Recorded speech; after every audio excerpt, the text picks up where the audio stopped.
नमस्कार, मैं सिमरन तिरवार स्वागत करती हूँ आप सभी का अभय न्यूज के 9 फरवरी बुधवार शाम के बुलेटिन में। चलिए देखते हैं उज्जैन शहर की कुछ खास खबरें। नीलगंगा थाना क्षेत्र की तिरुपति ड्रीम्स कॉलोनी में सेक्स रैकेट बुधवार को पकड़ा गया। नीलगंगा थाने में पकड़े गए लोगों से पूछताछ की जा रही है। नागदा बाईपास की कॉलोनी तिरुपति ड्रीम्स में लंबे समय से सेक्स रैकेट संचालित हो रहा था, जिसे बुधवार शाम पकड़ा गया। मौके से 2 युवक और 2 युवतियों को आपत्तिजनक हालत में पकड़ा गया। संचालक महिला पहले भी देह व्यापार के मामले में पकड़ा चुकी है। नानाखेड़ा क्षेत्र में कार्रवाई के बाद उसने तिरुपति ड्रीम्स में डेरा जमाया था। सीएसपी हेमलता अग्रवाल ने बताया कि चारों युवक युवतियों को नीलगंगा थाने लाकर पूछताछ की जा रही है। Tirupati dreams, Tirupati diamond, Tirupati platinum, Hatkeshwar colony सहित इन क्षेत्रों के दर्जन भर से अधिक स्थानों में सेक्स रैकेट संचालित किए जा रहे हैं। देह व्यापार करने वाली महिलाएं इन युवक और इन क्षेत्रों को निशाना बना रहे हैं। इंदौर रोड पर मेघदूत ढाबे से आगे एक बस ने डीएसपी के सरकारी वाहन को पीछे से ठोक दिया। टक्कर में बोलेरो के पीछे का कार चकनाचूर हो गया। हादसा बुधवार की दोपहर हुआ। डीएसपी वाहन क्रमांक MP03 A1621 को पीछे से गोल्डन बस ने टक्कर मार दी। हालांकि यह पता नहीं चला कि वाहन में डीएसपी थे या नहीं। इस संबंध में नानाखेड़ा थाने के पास हादसे के 2 घंटे बाद भी जानकारी नहीं थी।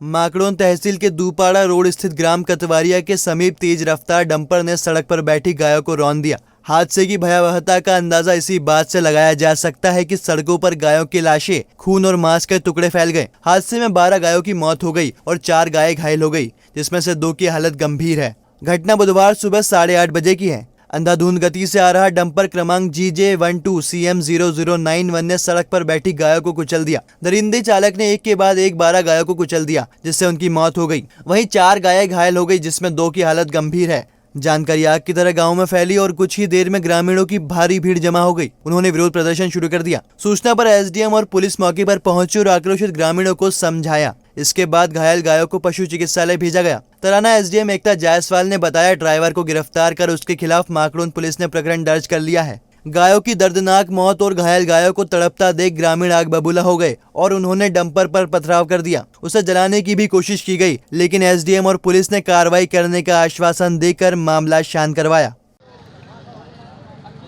अभी दूपाड़ा रोड स्थित ग्राम कतवारिया के पास में एक डंपर द्वारा 14 गायों को बेरहमी से कुचल दिया गया है, जो 14 ही गाय मर चुकी हैं।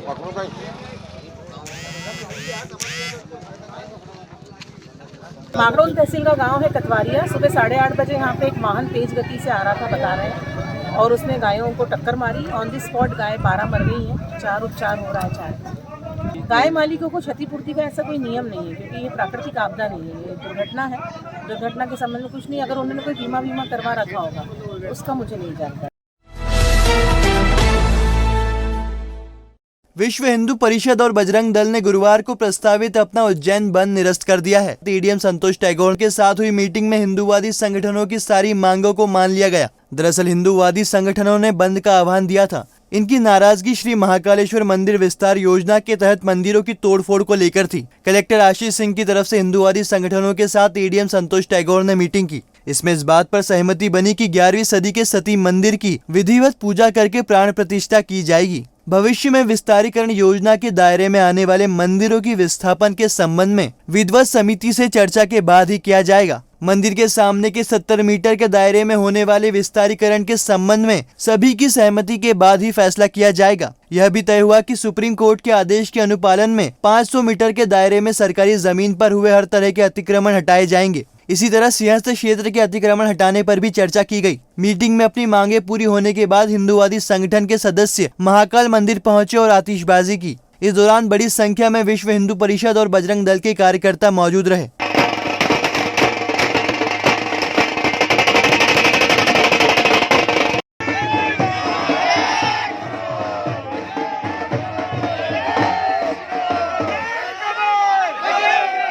कल बंद का आह्वान किया, प्रशासन ने उन सारी चीज़ों को समझा और आज हमें लिखित तौर पर उन मांगों को मांग लिया गया है।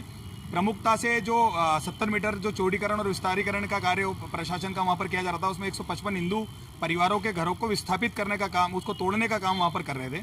उस चीज़ का हमारा विरोध था। मंदिर के लिए आज हमने यहाँ पर एक जो पंडित पुजारी और जो विद्वान जन है उनके साथ बैठ के एडीएम साहब, एसडीएम और सभी लोगों के साथ में बैठ के वहाँ पर एक मुहूर्त निकाल लिया गया है। 2 महीने के अंदर उन्होंने बताया कि मंदिर को मुख्य द्वार पर वापस से विराजित कर दिया जाएगा।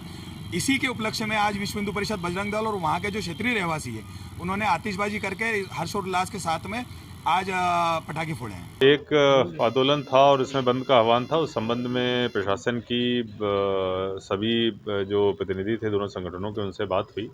इसके साथ साथ उनकी तरफ से भी विश्व हिंदू परिषद और बजरंग दल की तरफ से भी जो हमारा एक प्रोजेक्ट चल रहा है उसको लेके अप्रिशिएट भी किया गया और प्लस ये भी बोला गया है कि जितना भी विस्तारीकरण में उनका सहयोग होगा वो पूरी तरीके से प्रदान किया जाएगा। तब कहीं कोई इस प्रकार की गतिरोध की बात नहीं है और इसी सिलसिले में कल का जो बंद है मुझे लगता है वो भी पूरी तरीके से कैंसिल है।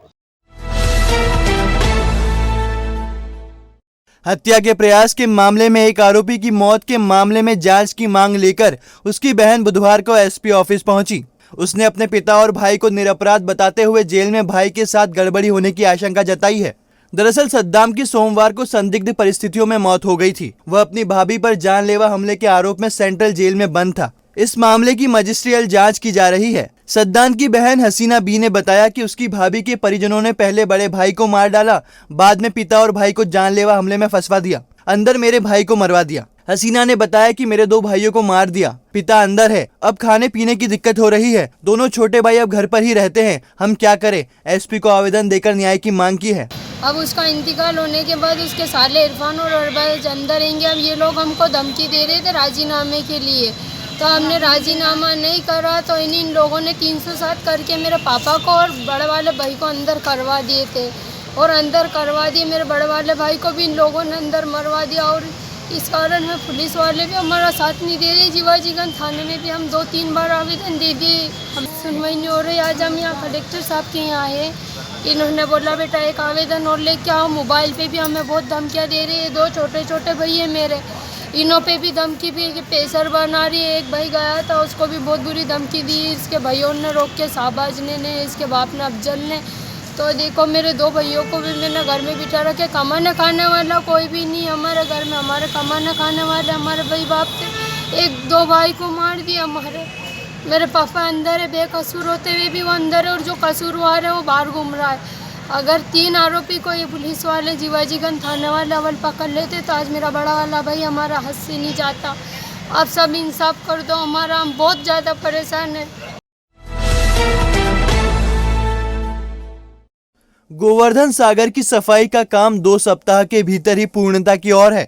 सागर से घास, जलकुंभी और कचरा निकालने का काम लगभग पूरा हो गया है। 90% घास निकल चुकी है। अब अगले सप्ताह से अगले चरण की सफाई की योजना तैयार की जाएगी।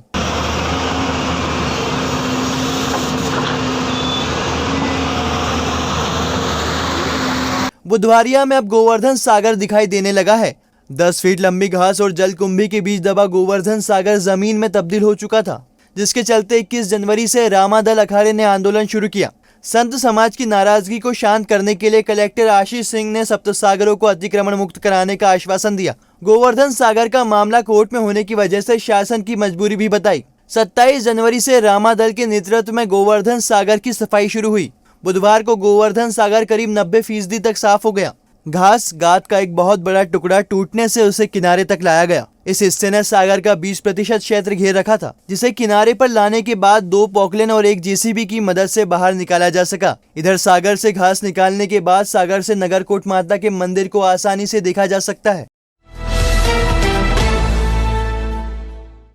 दलित वर्ग की शिकायत होने के बावजूद कार्रवाई नहीं होने से नाराज लोगों ने 3 अलग अलग मामलों में अजाक थाने में ज्ञापन सौंपा। शिक्षक रामस्वरूप हिरवे ने अजाक थाने में सौंपे ज्ञापन में बताया कि ठेकेदार बेटे दीपक का सामान हेमराज अखंड नहीं लौटा रहा है। उसने करीब 3 लाख का सामान, जिसमें मिक्सर, सीमेंट और सरिया सहित अन्य है, दबा लिया है। शिकायत के बावजूद अजाक थाने द्वारा कोई कार्रवाई नहीं की जा रही है। ऐसे ही हंसराज शेर ने आरोप लगाया कि जाति सूचक गाली गलौज की शिकायत के 9 महीने बाद उनकी FIR दर्ज नहीं की जा रही है। माकड़ो निवासी एक शख्स ने बताया कि उसकी नाबालिग बेटी को गांव का ही एक युवक 15 दिन पहले ले गया, बावजूद पुलिस बेटी को नहीं ढूंढ रही है। अजाक थाना प्रभारी दिलीप मौर्य ने बताया कि 3 मामले आए हैं, संबंधित मामलों की जांच की जाएगी और उसके बाद FIR दर्ज की जाएगी। मैं शिक्षक होकर निवासरत हूँ जन्म, और मेरा बालक चूँकि ठेकेदारी का काम करता है, राघवी थाना के अंदर गाँव इटावा में एक प्रेमगिरी व्यक्ति ने मेरे बालक के करीब 3 लाख का सामान, जिसमें 2 टन सरिया, 300 बैग सीमेंट और एक मशीन, मिक्सर मशीन, जो उज्जैन निवासी हेमराज अखंड की किराए की है, वो रख रखी है। वो दे नहीं रहा है और ज़बरदस्ती दादागिरी कर रहा है और रोज़ परेशान कर रहा है। और 3 बार मैं आवेदन दे चुका हूँ, 1.5 2 महीने। एसपी साहब 181 पे भी लगा चुका हूँ। मैं बहुत परेशान हो चुका हूँ। और उल्टा क्या है कि जो रामेश्वर अखंड, जो हेमराज जी अखंड मशीन वाले, उन्होंने आवेदन मेरे बालक का देखा कि मशीन दी है, तो थानेदार साहब को मैं यहाँ हाथ जोड़ रहा हूँ कि साहब वो मशीन देगा तो हम दे देंगे।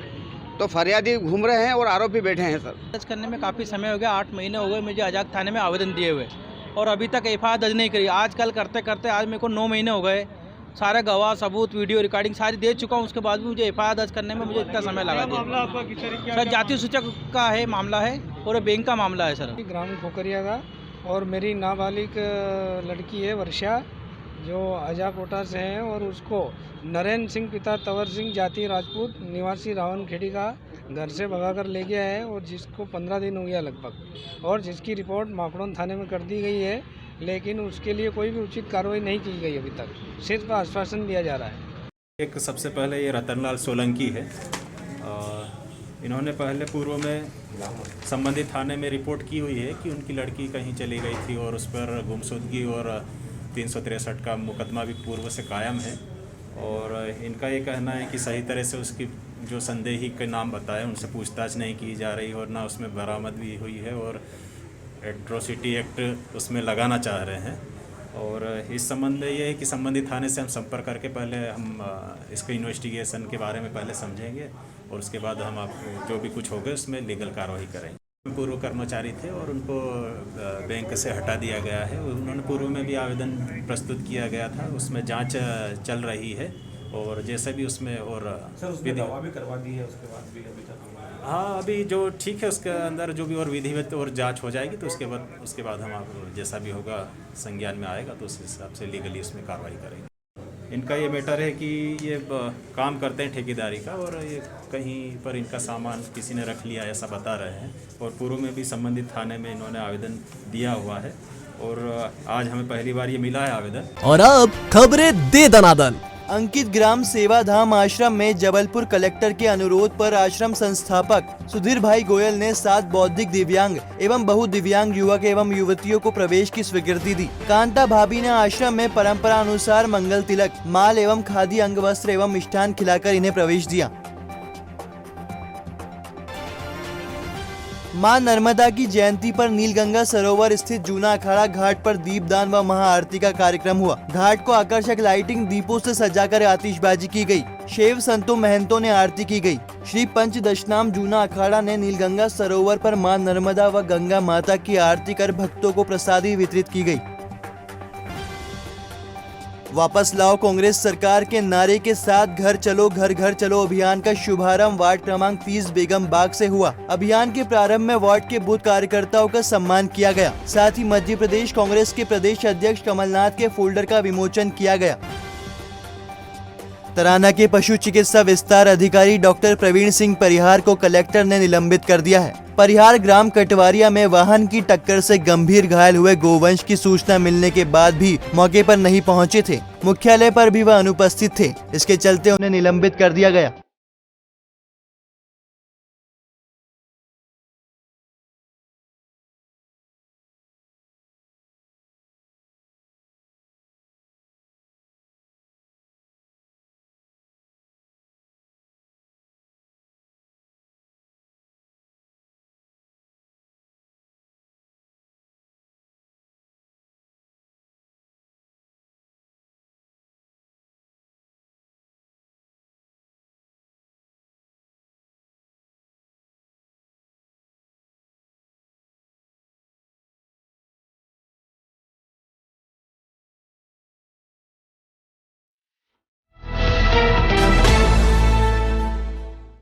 तो आपने देखा अभय न्यूज का आज का बुलेटिन। अगर खबरों को लेकर आपके पास कोई फीडबैक है तो हमें जरूर बताइएगा। कल फिर मिलेंगे इसी समय। नमस्कार।